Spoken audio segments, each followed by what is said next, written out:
just want to take a few moments and pay tribute to one of the most loving and influential men of my life, Gary Penner.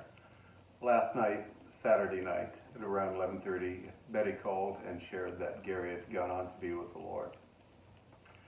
I first met Gary and Betty, I believe back in 1972 when I was in grade 10 in DePaul, Manitoba. My best buddy in grade 10 was a young Cree guy named Chuck Neckaway. And Chuck and his brother Ray were, I believe, part of the 60s Scoop, and they were living as foster children with Gary and Betty. And that's how I got to know Gary and Betty.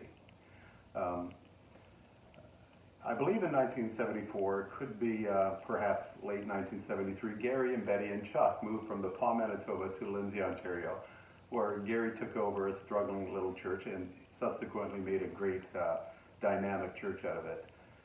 Later on that year in 1974, myself and my brother Dave, my older brother Dave, moved from DePaul, Manitoba to Lindsay, Ontario. I was 17, he was 18, and we had gone to Ontario to conquer the world and ended up staying in Lindsay, Ontario for a little time, and subsequently, largely through Gary's influence, both he and I came to the Lord, Dave in August, myself in October. Gary at that time was starting up a little Bible college called Eastern Canadian Apostolic Bible Institute. And so Dave enrolled and I enrolled, and we both went through the full program, a 3-year program. We met our wives, we graduated, and Dave went into ministry, I believe, almost right away, if not right away, and myself about 4 years later. During my time in Lindsay and later on, Gary became very close and a very great friend, always supportive, never negative, always encouraging, never harsh.